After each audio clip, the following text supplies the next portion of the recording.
This is a Queen Bee Radio High School sports presentation.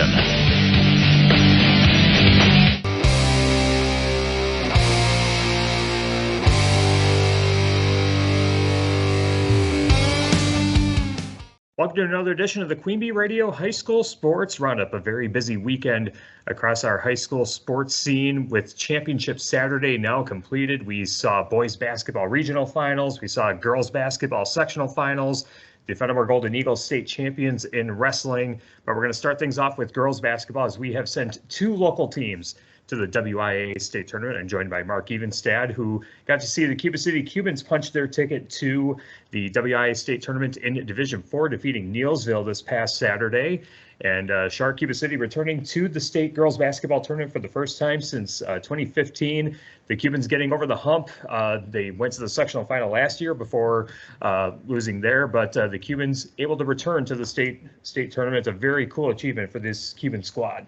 Yeah, and with pretty much the entire team that they had last year, because they had a few graduations, and now this year with a group that includes 0 seniors and just a fantastic group of juniors, sophomores, and freshmen.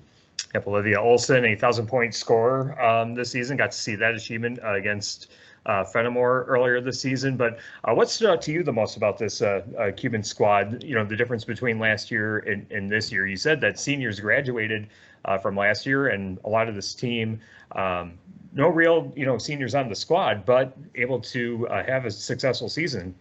Yeah, they did so with the fact that they have a great score on Olivia Olson, and they got great scores off the bench, like Wegman, and also they have great contributions from folks like Summer Rogers and Alexis Rundy, and also Ashley Rowe. They've combined to put up plenty of points, but also, Tyler, what they do is they just play just really good watertight defense.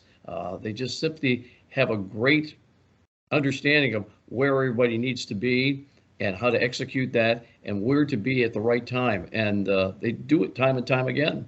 They defeated New Glarus in the sectional semifinal matchup this past Thursday, and then defeated Neilsville in the sectional final in Wisconsin Dells. I thought that win against New Glarus was kind of a statement win, Shark, because of how dominant they looked. I believe 70-48 was the final in that one, and New Glarus was the higher seed, but the Cubans looking that part in Lancaster, and then seeming to take care of business against Neilsville in that sectional final. And I think even more impressively, Tyler, was the fact that even before that they played Mineral Point, a team that had won 20 games this year. They were very good. They could have made any tournament, the Mineral Point Pointers, but Cuba City came out. They had a slow start against. They were down 19-9, and then they came back and took the lead right before halftime. And then after halftime, game was over. The Cuba City Cubans just shut down the Pointers the rest of the way, and that's with that patented defense of theirs. Yeah, but Cuba City draws the number 3 seed in the Division 4 tournament, and they will take on McDonald Catholic, the Max. Looking at the onset, Shark, the 2 versus 3 matchup, you would anticipate that it's going to be pretty evenly matched, although all 4 teams obviously deserving of being at state. But what do you make of the initial matchup for Cuba City as they prepare for McDonald? Well, certainly they're not fazed by the fact that Chippewa Falls McDonald is the higher seed, but they're only the higher seed by being the 2 seed and Cuba City being the number 3. Cuba City has been in this position before, maybe not so much here under Coach Jason Derby because he's only his 3rd year, but he has amassed a lot of wins, a lot of accolades already so far. They just keep on saying, we just want to get better with each and every game. We just want to get better. And they've been doing that for the last couple of months. Yep, and they've played a very tough schedule. I mean, you look at the teams that they lost to, the likes of Arrowhead, Oregon, Galena, very impressive teams. And those tough battles have certainly helped Cuba City get better as the season goes along. And we will see the Cubans in action on Thursday night on Super Hits 106. Raleigh Cheese pregame set for around 7:30. Tip-off shortly around 8 o'clock, somewhere in that time frame. We'll see how the games early in the day hold up and see if the Cubans are going to play on schedule. But we do know that Argyle-Peck in Division 5 will lead things off on Friday in Division 5, and they take on Six Rivers East foe Albany-Monticello, a third matchup. Obviously, Argyle-Peck winning the two regular season matchups, but a third matchup not only in the postseason but at the state tournament. Very intriguing matchup, Shark. Just because you don't really see that happen. Most oftentimes, they're grouped in the same regional or at least the same half sectional, but to be in completely different sectionals and have different paths to the state tournament. A very intriguing matchup between two conference foes up at the Resch Center in Green Bay on Friday. Yeah, it has happened before. Probably most recently, you might have seen it, Tyler, and that was in boys where Barneveld and Schuldberg faced each other in the matchup. It used to be that there was nothing stopping something like that either when the tournament was unseeded, and you had a situation where you had the top two teams, number 1 and number 2, playing each other right out of the get-go for the in the tournament. I remember it was Pecatonica girls as a singular program playing Barneveld. They were 1 and 2 in the state, and they faced off right away in the regional quarterfinal. Well, by seeding the tournament, or at least seeding the start of the tournament, took care of that. But you could still get that once in a while matchup between two conference rivals. If they can compete in different sectionals, it can happen, and we have seen it happen.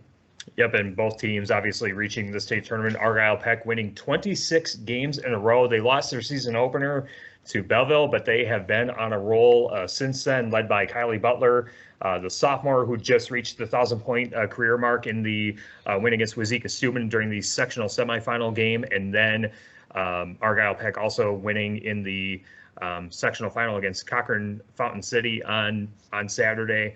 Kylie Butler, as I mentioned on the team, transferred from Darlington, heading over to Argyle-Peck to play under Coach Jen Wellnitz Krogman. Obviously, Jen Wellnitz, a graduate from Blackhawk, and played her college ball at UW Green Bay. Kylie Butler, the younger sister of Bailey Butler, who played for Blackhawk during those state championship runs in the late 2010s.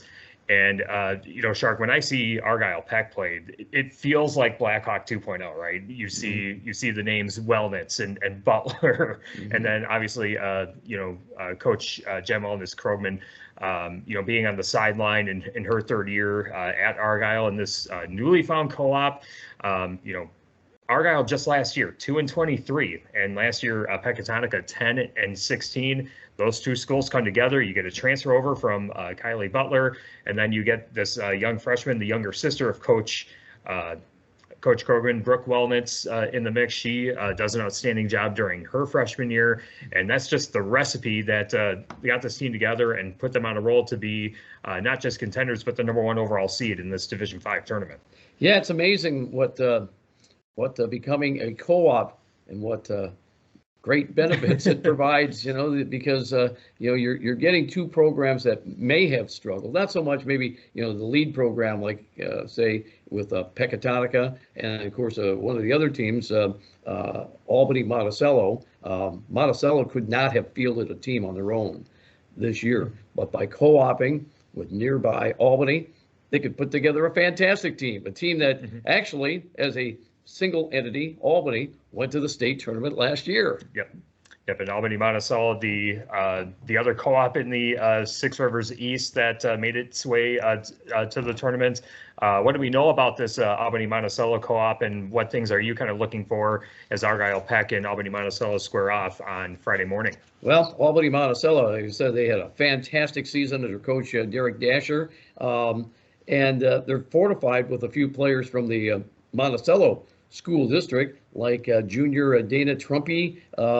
They get some great performances from some of their other players, like Elena Dershey, and they have turned themselves into a force to be reckoned with. So it's good to see. Good to see some local teams get a chance to do that and prove that they're as much worthy as being state tournament teams as anybody else.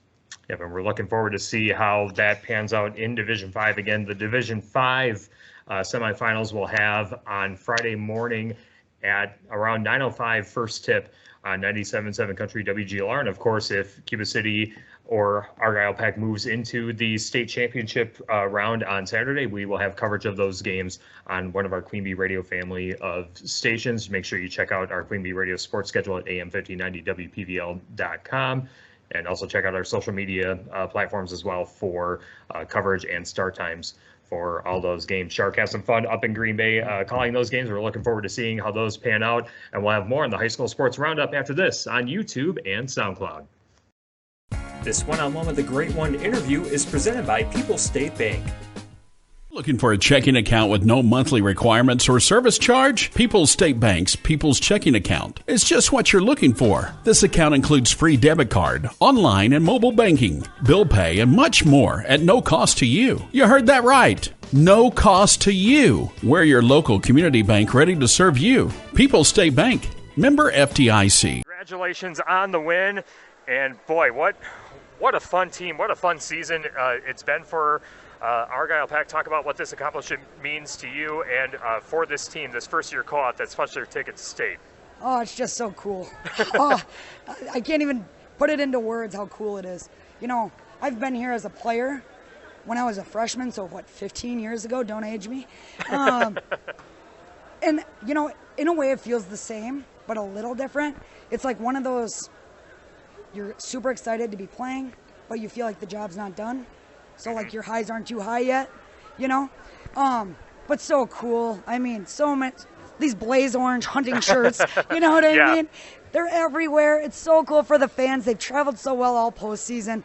The student section's been awesome. I'm so happy for these players for sure, and these fans too. Yeah, we have to check to see if there's anyone left in Argyle and Pecatonica. Right? I think everyone made their way up here for the trip. And yeah, like you said, you know, talk about the support, because, you know, being a first-year co-op, you know, there's, you know, some, you know, road bumps and stuff like that, you know, to kind of get things going. But talk about what the support has been, you know, for you to be coaching this newly formed co-op and being able to have the success this team has had throughout the season. Yeah, so, you know, I think it first starts with the kids buying in to what I'm trying to do, and then buy into each other, and realizing, like, you got to give these Peck seniors and our Argyle senior a ton of credit, because there's 2 freshmen, 2 sophomores, and a senior starting, and they're coming off the bench. But not one time did I hear complaints about that. Like, I'm a senior, why am I not starting? So for the kids to buy in, like, that is awesome. And then, 2, their parents. You know, kids are what their parents are to an extent. And the parents have been awesome. They've been so good to me. They're fun. They're awesome. They travel well. So it's basically just like a whole culture type thing, where you're not getting any slack from your parents and players, because that's who you deal with the most. So yeah, it's been really smooth sailing. Let's hope we can continue it to be smooth sailing. Yeah, I asked Anna and Kylie a little bit ago about the UW Green Bay influence, you know, with the team going to the Resch Center and playing up there. And I'll ask you, is it kind of a surreal thing knowing that you get to coach this team on the floor in one of the venues that you got to play in during your college career? Yeah, for sure. So this is can't think of the word for it, but everyone thinks that we played at the Resch. The girls have their own facility.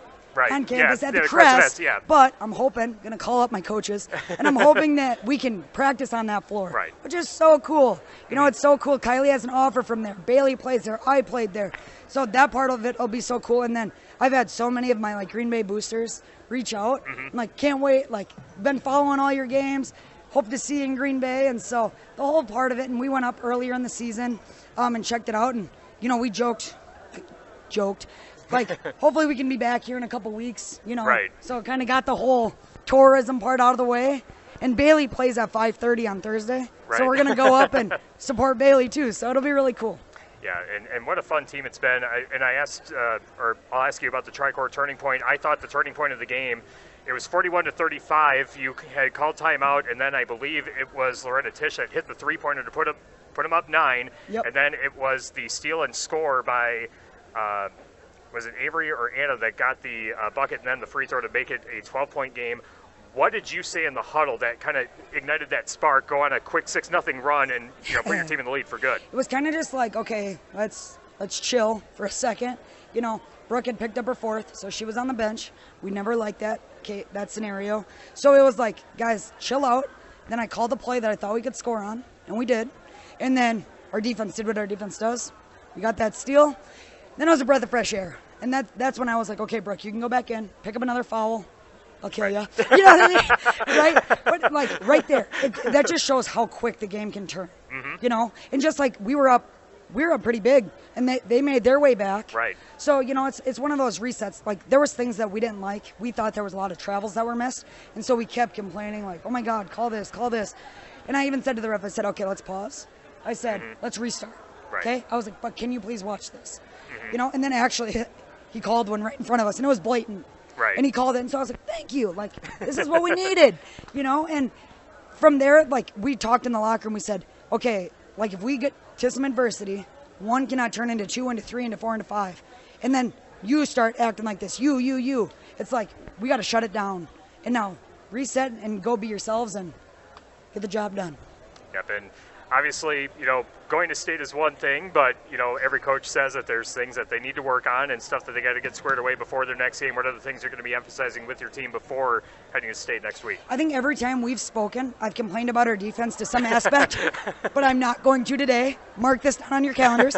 We got to get some better offensive flowage. We run 12 offenses, and I think I counted the other day we have like 72 plays. So I just need to, you know, and I knew that coming into the game. That's the one area I wasn't confident because their defense was goofy to me. So, you know, just watch some film on who our next opponent's going to be and then have an absolute set game plan and go from there. Yeah, absolutely. Looking forward to it. Congratulations on getting to state. It's been a fun team to follow the last few games. Thanks a lot for joining us on the Culver's Cool Down postgame show, and we'll see you at state next Thank week. you. Thank you for covering us. Yep, absolutely. We'll see you. Grow your business by enhancing your digital marketing efforts with Queen Bee Radio and Phase 3 Digital. We provide customized solutions based on your business's unique needs, including targeted advertising, website development, and search engine optimization. Contact us at 608-349-2000 or visit p3da.com/Platteville to learn more. Back on the Queen Bee Radio High School Sports Roundup. It's now time to talk high school wrestling as the Fennimore Golden Eagles have won the Division III state championship, and our man Adam Guthrie was there for the call over the weekend on Extreme 1071 and x1071.com. Adam, thanks for joining us, and what a feat for the Fennimore Golden Eagles, their 5th state title in 9 years, defeating Cumberland and Coleman in the two dual meets at the UW Fieldhouse over the weekend. Take us through what the Golden Eagles did to win their state championship over the weekend. You know, like you said, it's their 5th state title in 9 years, and they did it just the Fennimore way. Fennimore's built a program, and they've done it, you know, progressively through the years since Coach Stelt's taken over there. They've built that program. They've built it up. And they do it because they got guys in the room that can push their backups. They got JV kids. They got varsity kids that maybe are a little bit behind because they're younger, but they get pushed by these older kids. They get pushed by these kids that are behind them. You know, and Fennimore's just built a program from the bottom, worked it up, got these kids, got all these kids in the room. They got them believing in what good wrestling can be. And that's what Fennimore has done to get themselves to win these state titles and to be competitive every year. I think the one year they didn't make it in the last 10 was the COVID year. Interpoint made it that year and they were state champs. All the other years they've been there, they've been runners up, except for the very first year they were there back in 2015, and they lost in the first round. But Fennimore has just been dominant because they got the guys in the room, they got the numbers, and they can push each other from 106 to heavyweight. Mm-hmm. Yep, and talk about the matchup against Cumberland. The the semifinal or the state semifinal, as we would put it. A 50-21 win for the Golden Eagles there. Which wrestlers kind of stood out to you in that matchup? You know, you got to talk about that Cumberland match without bringing up the 144-pound matchup.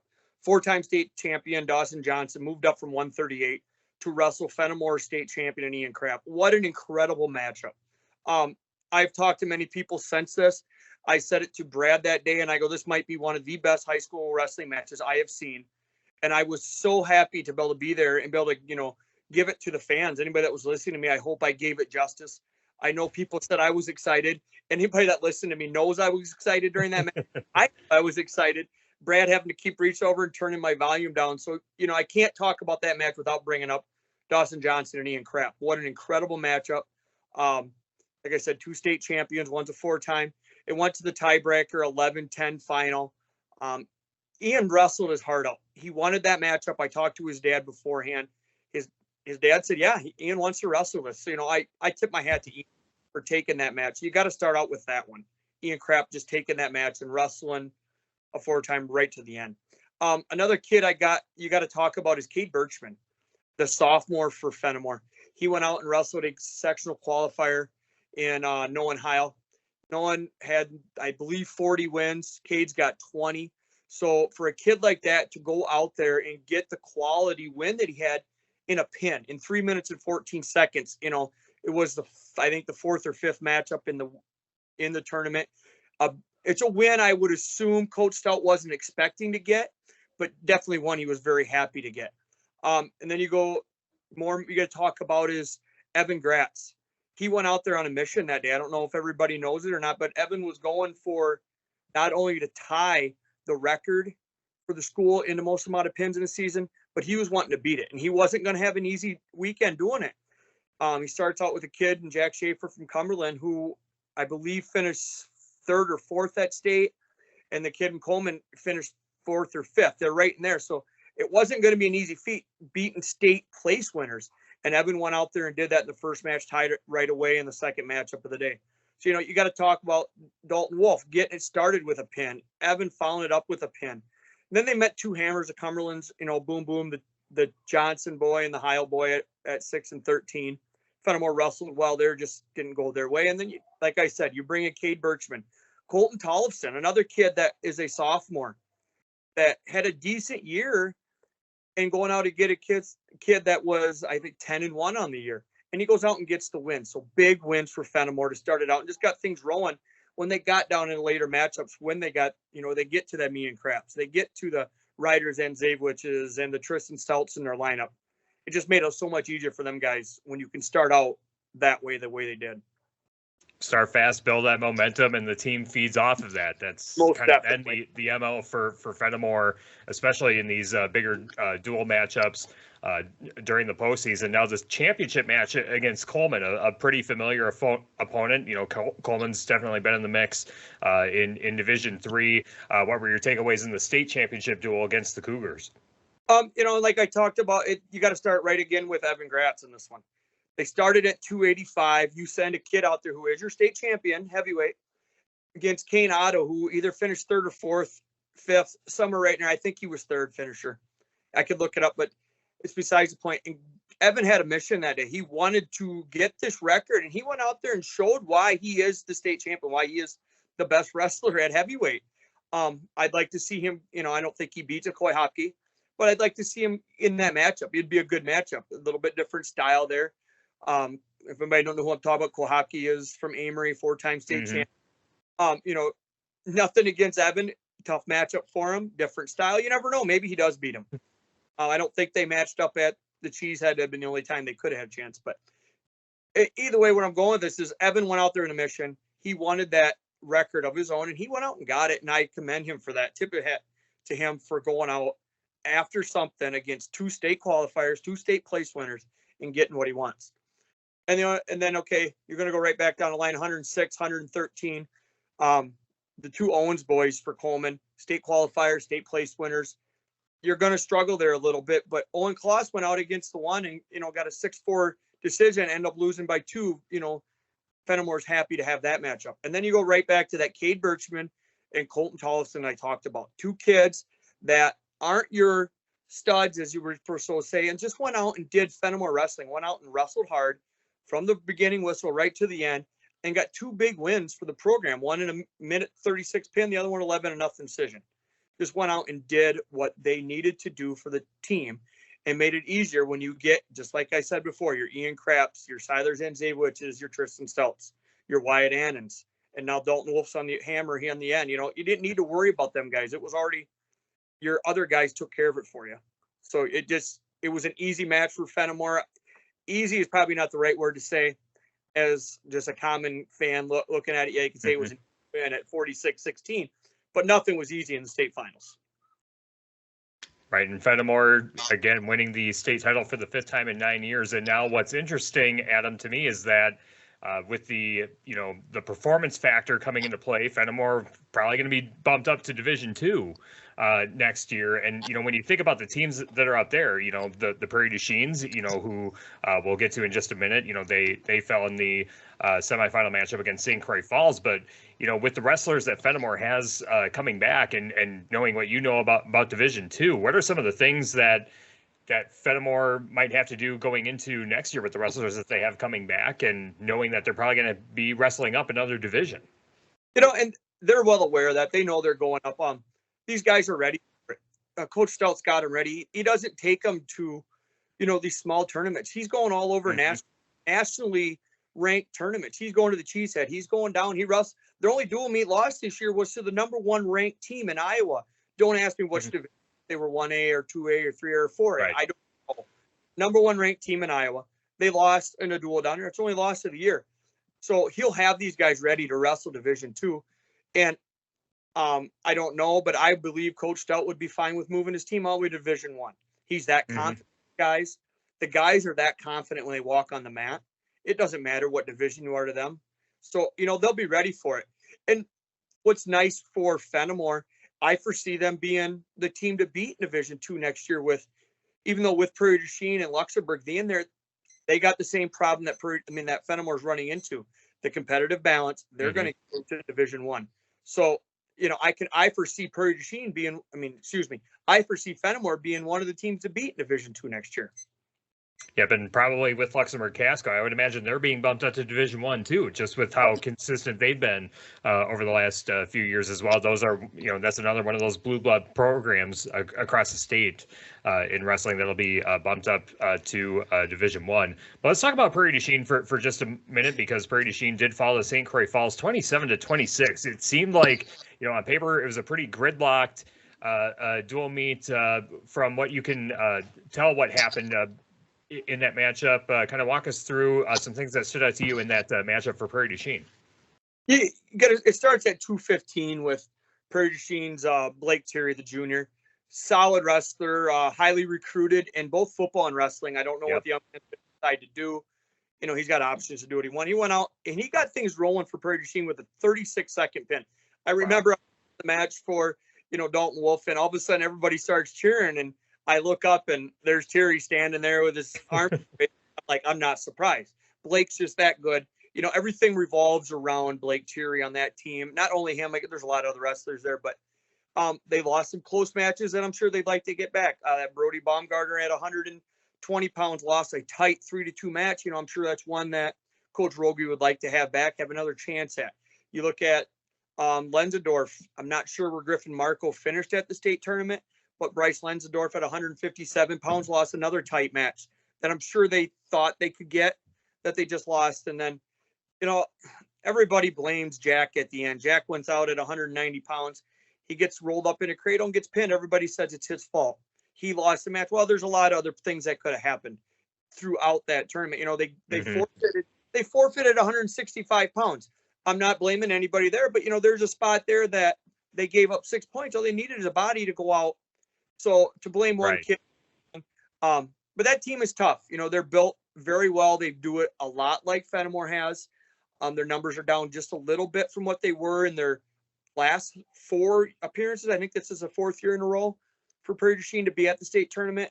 They had more numbers then, and they had it, the backups, which pushed everybody else. So I think they lacked a little bit in the depth this year compared to the other years, but that Prairie du Chien team wrestles very well, and they have free. I tip my hat to them and wish them best of luck in Division I next year. It's going to be a lot different, a lot tougher when it going up against your Wrightstowns, your Holmans, your Kokanas, and now Luxembourg Casco, like we just talked about a little bit ago. Yeah, it's going to be a very stacked Division I with those teams being bumped up. It's going to be very intriguing how how those pairings are going to be grouped for postseason. Yeah, those sectionals are going to be absolutely stacked, if not the super regionals. My goodness. I mean, geographically, a lot of those teams are very close together, too. So, yeah, it's going to be very intriguing how everyone is grouped for those in Division I and Division II going forward. And I'll ask you, since this is the last segment that we'll have for high school wrestling this year, you've had a front row seat, best view in the house for a lot of wrestling with the officiating that you've done. You got to officiate at the individual state tournament. I know that's something that you're, very proud of and something that you've aspired to get to. But from this season, what are some of your favorite moments, or maybe some of your favorite wrestlers that you've gotten to see this year? And I've grown. There's a kid by the name of Grant Matthews from Riverdale, the heavyweight, did very well at the state tournament. We make the kids wear ankle bands pretty much every tournament, and they don't fit on him. And I've grown a relationship with him to talk to him. And I said, "Sir, you gotta hang from your headgear," and he wouldn't do it, obviously, because so he's wrestling to get third place at the state tournament, and he looks over. I'm the off mat official, and he looks over at me and shakes his head. He comes over to shake his coach's hand, and I said, "Oh, no. These need to hang from your headgear." And he said, "Next year. I'll do it for you next year." And afterwards, so just little things like that are fun. The wrestlers from Iowa Grand Highland, Elliot Biba and Hunter Stevenson, I got a great relationship with them guys, getting to talk to them, getting to know the kids outside of being on the mat. The good kids. I'm just know them because I know their names a little better. Mm-hmm. The Prairie Chien kids, I talked to them. I got to know them a lot throughout the year.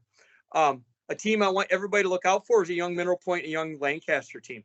Them teams are young, and they're growing and they do it the right way. Lancaster, everybody on the radio understands. They know Lancaster's had a tradition of great wrestling.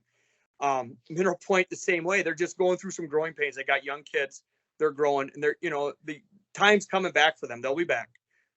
Some other, the way wrestling is going, it's growing. It's becoming a great sport.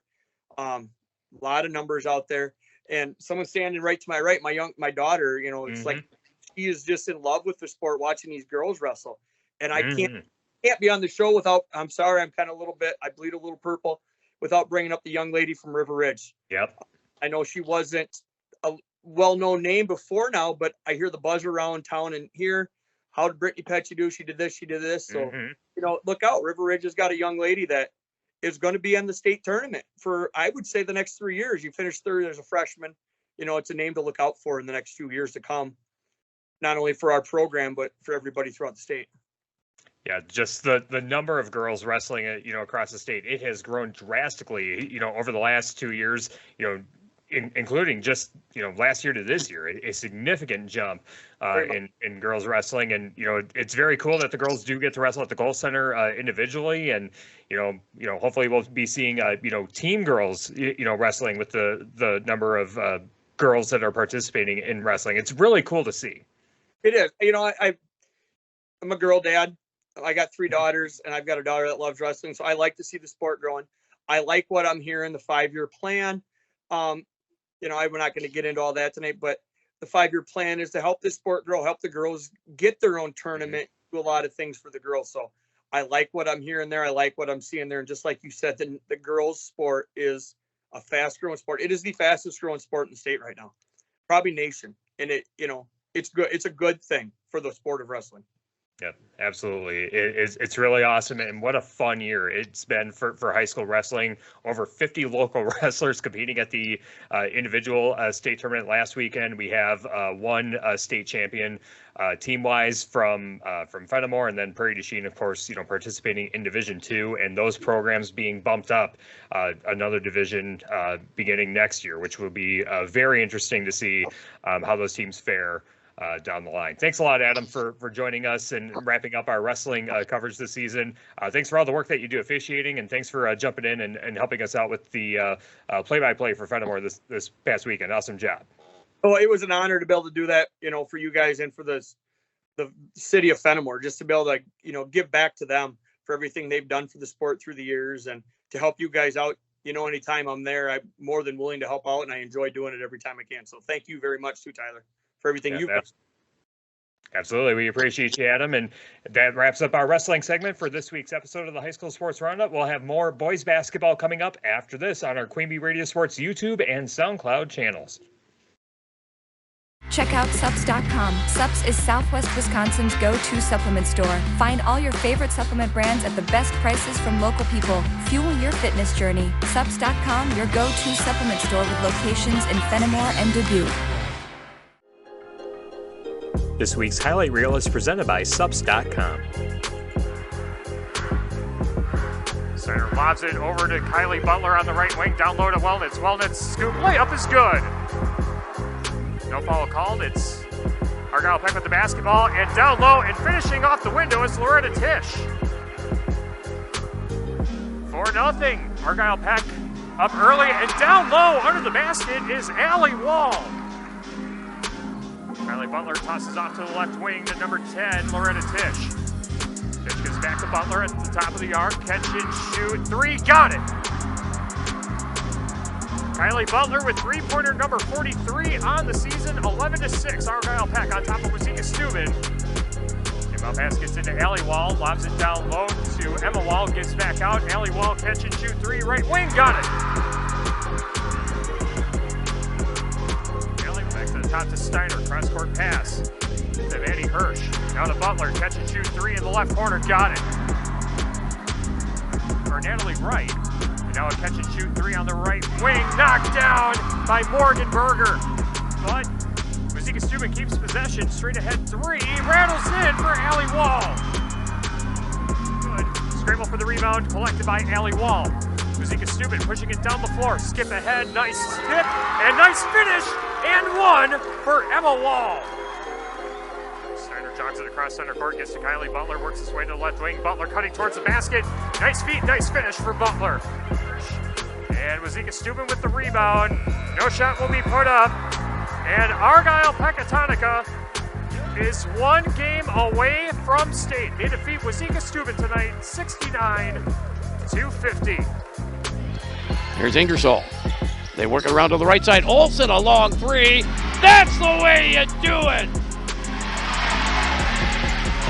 Now entry pass comes into Chris. Chris isolates and spin move. Lays up off glass and in. 47-26. Wegman again. Same spot. Oh my goodness. Oh my. They got to get somebody out there on her at that spot. Now this time, this is a 3 from the same spot that Wegman was knocking down those 3s. This is Savannah Krieger with her 13th 3 of the season. Olsen up the forecourt with the left-handed dribble. Gets bumped a few times, then lays it up and in anyway, and is fouled. Down to 3, 2, 1. Buzzer, end of game. Cuba City wins 70-48. Right wing Murphy, left wing Timmerman. Now drive baseline, left, layup, good, and a hoop in the arm for Zach Hermsen. And that one rolls off the iron. Rebound down to the arrows. Here's Taylor Williams going right at the lane line. Rises up off the glass, and late night banking in Cuba City. For Taylor Williams, it's 4-0 Flying Arrows. Lancaster, drive baseline left. Shot up, no good in the drive. Put back, that's going to be spit back out. Rebound for Richard, now 3-ball left side. Knocks it down, Tyson Richard. Basketball now passed down low to the right corner. 3-ball coming up and can. Took it across the midcourt stripe and pass left wing for Hermsen. Now on the side for Lance Ryder. Launches the 3 and connects from the left wing. Lance Ryder in his 19th of the year. And it's 16-11. Lancaster leading. Gives left wing. Now skips for Hermsen. 3-ball coming up left wing. Knocked it down. Zach Hermsen, 23rd of the campaign. He's got 5 points and a 10-point Lancaster lead. Cubans trailing 24-13, 3:12 to go first half. Ball left side, controlling is Trevor Van Netta. Now bounce left side, Richard rising up and knocks it down for 3. Tyson Richard, second 3-pointer of the ball game. 8-point contest now, 24-16, just what the Cubans needed. Ball left wing, controlling Chase Marshall, top of the key. Now for Tyson Richard, gives right side, 3-pointer coming up. Hinderman knocks it down from the right side. Miles Hinderman, his first points of the ball game, making a 5-point contest. Vossen spinning in, rising up, and the Cubans take the lead for the first time on Gavin Vossen's jumper. They make it 40-39, and we are at the midway point of the second half. Cuba City up 40-39. Jumper at the free throw line answer, and Taylor Williams takes it right back. Now left side, here's Trevor Van Netta.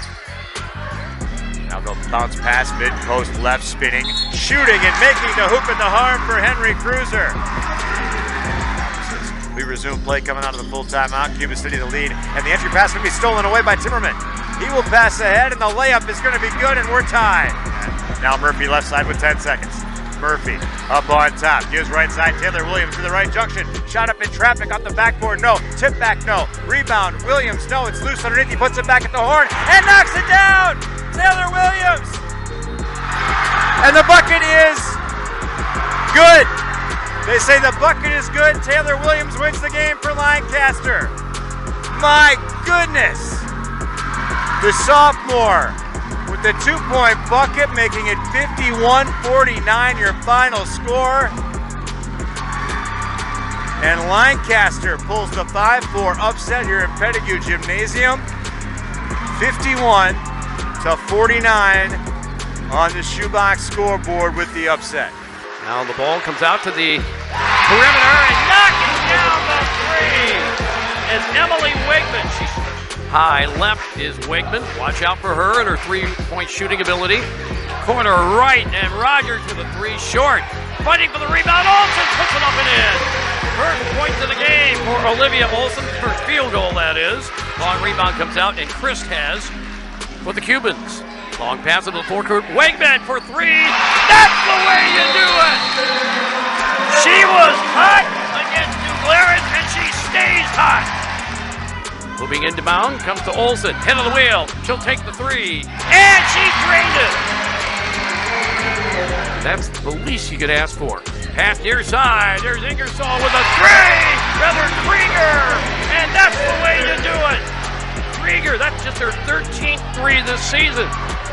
7.5 minutes to play. First half. 19-16 to score. Olsen, three. That's the way you do it. Check that. That is the second three by Krieger. And she has 6 points in the game. Cuba City on the offensive end. With it is Ingersoll. Will make that Wigman. Rogers, entry pass, comes to Grundy, and a three! Good by Wigman!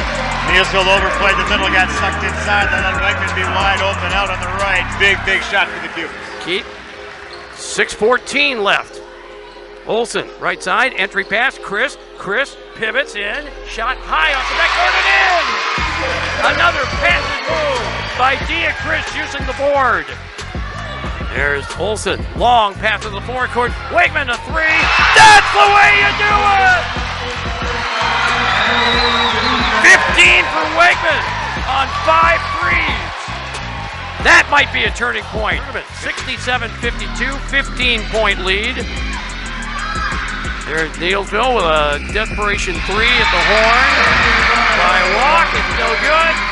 And for the Cuba City Cubans, they will have another crack at winning a state championship. Wellnitz between the rings, now back to Butler. Catch and shoot three, right wing, ball rattles in. Tish trying to track it down to go into the backcourt and does recover it, and she'll reset. Pushes ahead to the right corner. Wellnitz for three. Got it! On the right wing for Avery Steiner. Steiner, nice crossover dribble, runs into the lane and banks it in with the right hand. Nice skip pass down low. Wellnitz banks it in. Between the rings, standing on top of the Portage P. Now gives to Butler. Butler reads her way to the left elbow. Now it's catch and shoot three on the left corner. Got it! Loretta Tish with her second three-pointer, 6 points in the second half. And quickly back the other way, Aubrey Smith lays it in. 52-40 with 5:45 to go.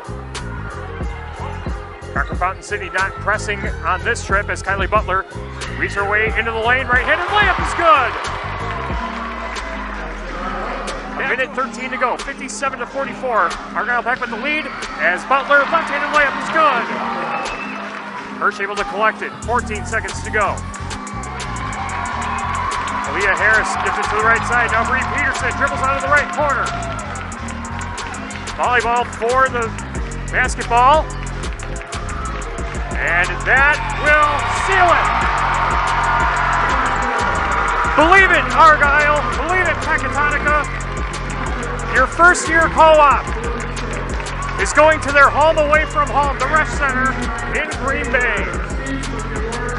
The final score, Argyle-Pec 59, Cochrane-Fountain City 46.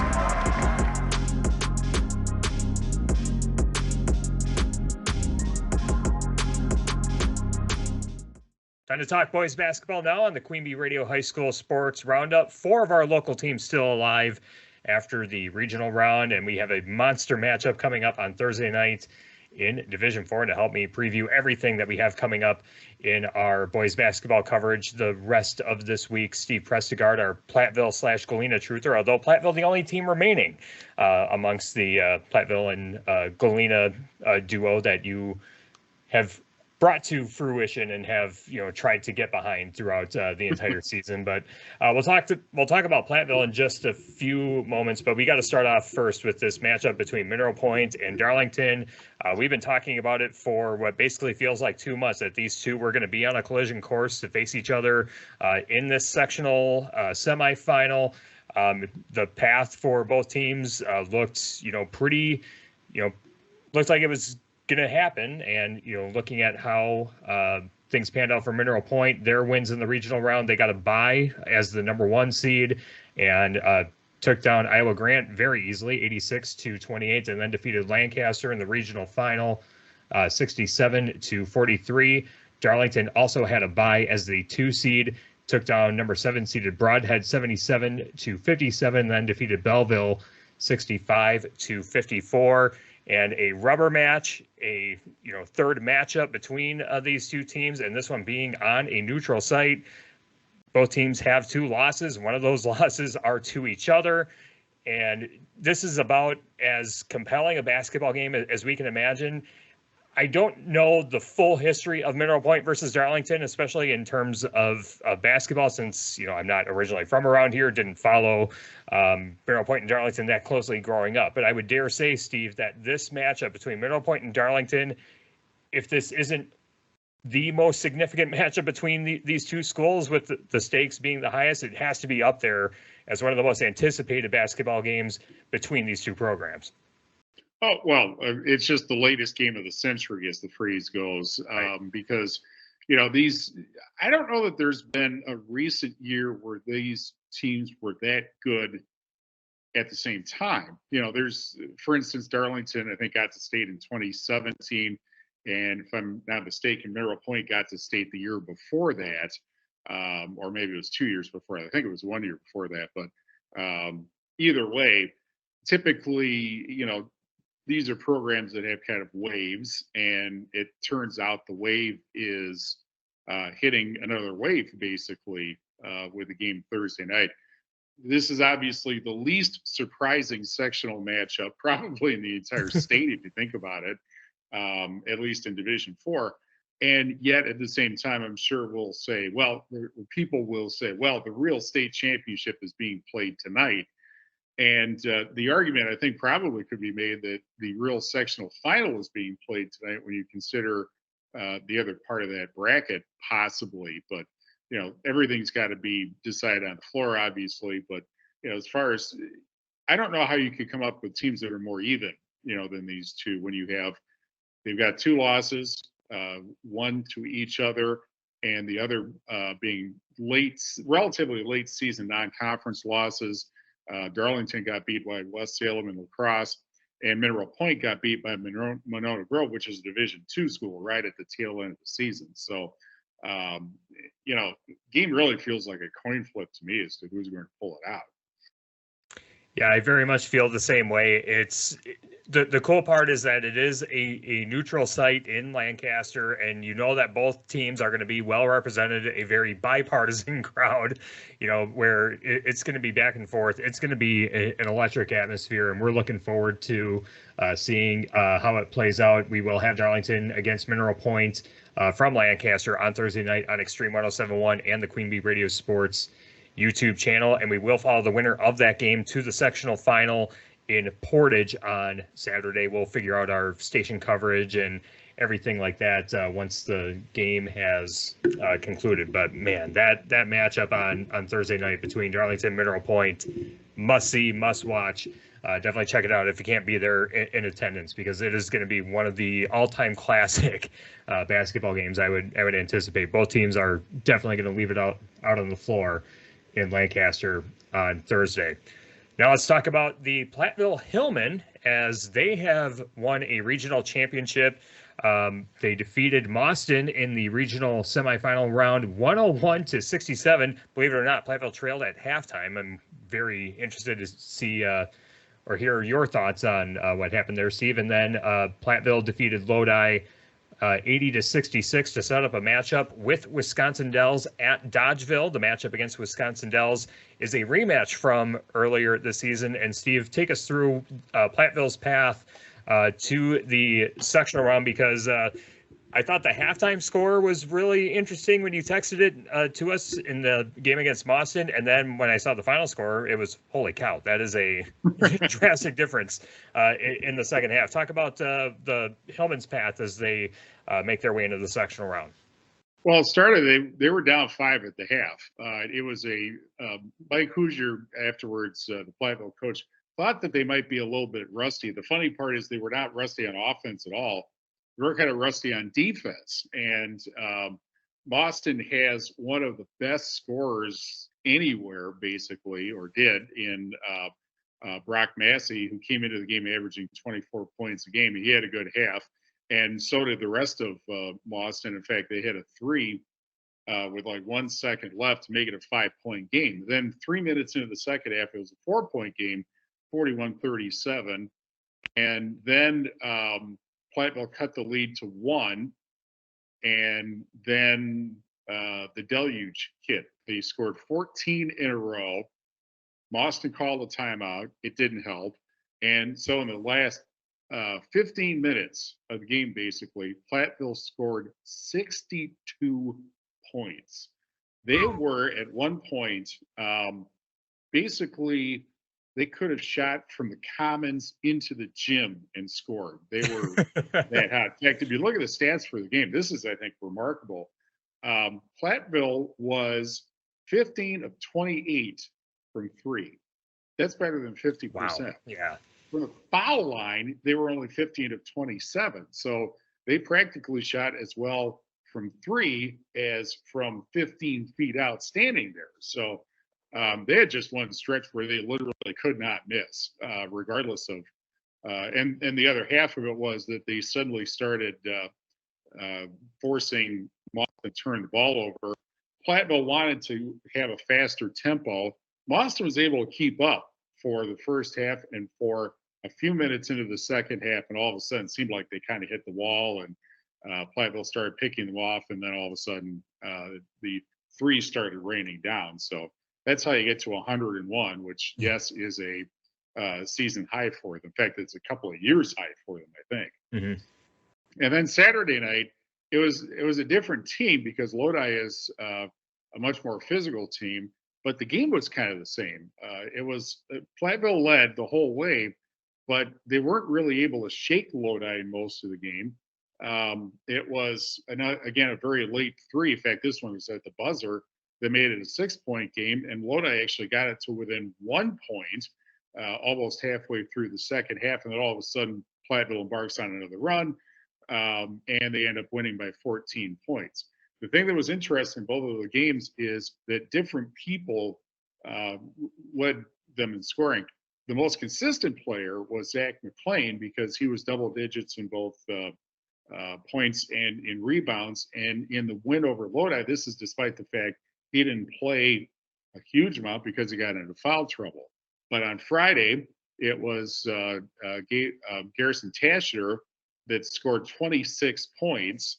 And then on Saturday, it was Davin Edge who scored 25 points. The other guy that I thought really, really played well this weekend was Myron Ryder off the bench. He was double digits both nights. And that was important. Particularly, it was important both nights, but it was particularly important Saturday because Lucas Ludlum, who was the leading scorer, also got into foul trouble, and he couldn't play for a while. But Ryder really picked up in his stead to be able to get Platteville to its first regional title in 6 years. Last time they got to the sectionals was 2018. Yep, and Platteville takes on Wisconsin Dells on Thursday night, and if Platteville does win, they will take on the winner of Lakeside Lutheran and Lake Mills. Lakeside Lutheran a 1 seed, Lake Mills a 2 seed. The game for the sectional championship would be at Wisconsin Dells, and of course, if Platteville does win, we would follow the Hillmen to that game in Wisconsin Dells on Saturday afternoon on one of our Queen Bee Radio family of stations. The Platteville Wisconsin Dells game will be on our Queen Bee Radio Sports YouTube channel. Should be a fun one on Thursday night. And oh, God, definitely, that's a game also that it's, you know, you've heard the phrase "it's tough to beat a team 3 times in a season." Well, the question will be how hard it is to beat a team twice in a season, because they did play a couple of weeks ago in the sectional, or actually in a non-conference game right after the seedings were figured out. And that was a game where Platteville trailed at the half, didn't really play that well, according to their coach. Among other things, didn't shoot very well.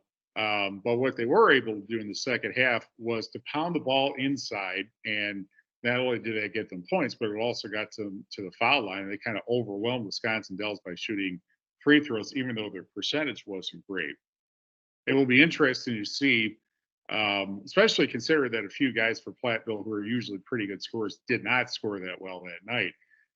But again, Zach McLean, because you're 6'9", you can do things like 16 points and 17 rebounds. And even though they've got a 6'7" player, Wisconsin Dells does, it's going to be interesting to see how this game, the first game that they played, affects the second game that they're going to play Thursday night.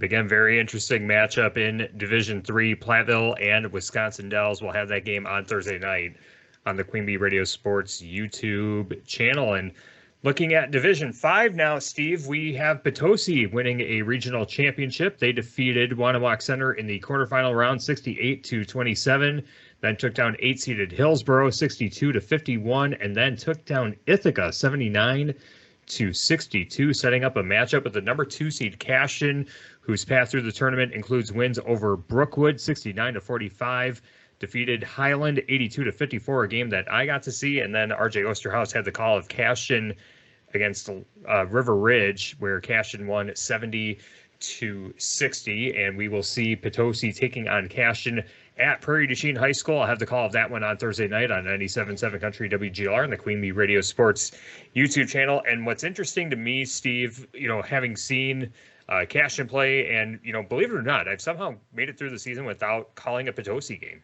Really interesting, but we'll I'll see them for the first time in the sectional round.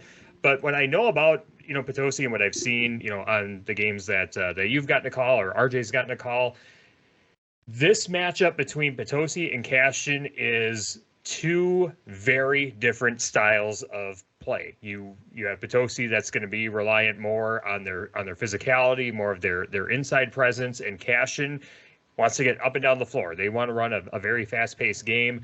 I think that they completely gassed Highland in their matchup on Friday night, and, you know, River Ridge, you know, outside of a few, you know, bunny shots and some foul trouble, I thought River Ridge played Cashton tough, but Cashton just, you know, too much as far as you know, getting up and down the floor, forcing turnovers, and getting easy buckets. You know, styles make the matchup, and this is, to me, kind of a coin flip, you know, type of game, and it really does truly depend on which team executes their game plan better. With you having seen, you know, Potosi play throughout the season, what are some of the things that you think Potosi might be wanting to do, and how much do you trust those big men down low to potentially get the job done? Well, that's a key for Potosi, and that's one thing that has helped Potosi. They have size that most Division 5 schools don't have. You know, between Gavin Wonderland, who's not necessarily an exclusively inside player. He's good size. Aiden Uppana, obviously, he's big also, and it is kind of interesting because Potosi has never been averse to running, because and of course, I think it was Mike Uppana some years ago said that we always try to play at 120 miles an hour. Well, you can do that without necessarily running the ball if you're as physical as they are, and they are. They are a tremendously physical team, which I think is going to help with Cashton because, Cashton's got all those football players that have gone very deep into the postseason for a number of years. I think I'm still wet from the last time that I did I did a level 3 game between Cashton and Blackhawk a couple of years ago up there. But the style contrast is interesting. Sometimes you see teams that are relying on outside shots have problems when they play in places that are unfamiliar. And Cashton has not played in Prairie du Chien, and neither is Potosi this year. Because if you're relying on outside shooting and you're now in a place that you're not familiar with it, that can be partly it too. Of course, the flip side of that is that up-tempo teams have the ability to score easy baskets because typically an up-tempo team usually presses, and if they can get turnovers, then take it right down the place, down the floor and score. Of course, Potosi, with being a team that is a very physical and inside dominated game, they've got an advantage also because if they can pound the ball inside, not only can they score, but they can also score where the clock stops. So that's also an advantage for them because free throws should be easier than they seem to be anymore. But the vast majority of coaches do want to pound the ball inside, either to score inside or to set up outside. And Potosi's got some pretty decent 3-point shooters. But I think that the physical nature of this game is going to be, very interesting. And I think that's an advantage that Potosi probably has because, again, I haven't seen Cashton's opposition this year, but I don't know that there are many teams. In fact, I'm positive there are not many Division 5 teams that have as much size as Potosi has, and then thus can play as physical as Potosi does. Yeah, very curious to see how it plays out. I think the game really comes down to, turnovers. Can Potosi hold on to the basketball and prevent Cashton from getting those easy baskets? And then can Potosi force their will, down low and maybe even get some of those Cashton players in foul trouble? If you can keep those kids off the floor, that opens things up for you offensively. So I'm kind of curious to see if Coach Uppana is going to go, down low and be physical early and often to see how Cashton responds. I'm very intrigued by this matchup, and truth be told, I thought Cashton could have been a 1 seed and Potosi be the 2, but it doesn't matter. Both teams are making it to that sectional semifinal, and again, we'll have that game on Thursday night on 97.7 Country WGLR and the Queen Bee Radio Sports YouTube channel. If Potosi wins, we will follow them to La Crosse Logan for the sectional final on Saturday. I believe that's scheduled for an evening tip, but 2:30 actually. They got moved. Okay, gotcha. All right. Good on you for keeping tabs on that schedule for us as well. Yeah, don't show up late.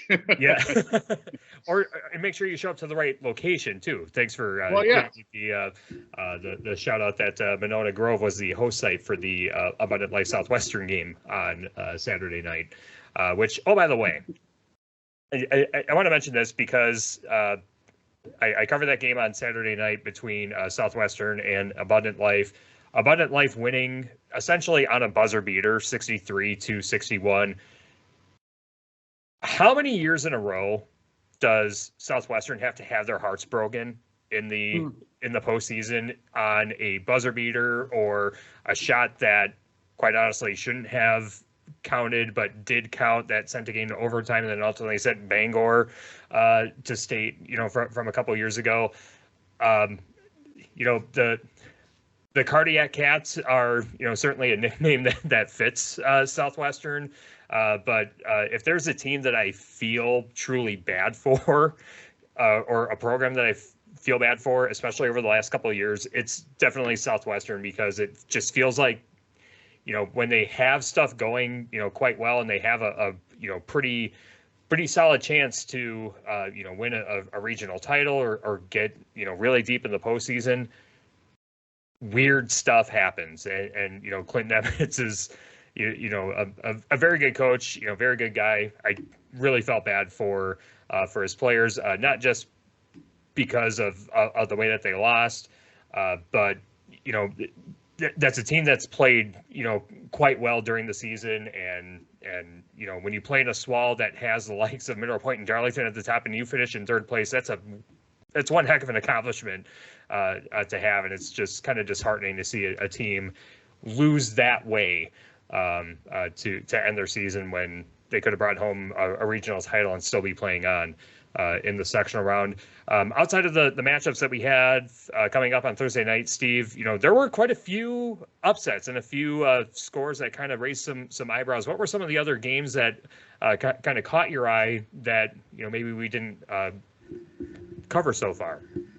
Well, for one thing, and this is not necessarily in this area, but how in the world did a number 1 seed Partyville get beat by a number 8 seed Poinette Friday night? Mm-hmm. I stared at that for a couple of minutes. Is that real? Did that actually happen? And then also, and this one, hard to say if it benefits Platteville exactly, but it certainly benefited Wisconsin Dells, because Wisconsin Dells did not have to go to New Glarus, the number 2 seed, because River Valley knocked them off of all teams. Mm-hmm.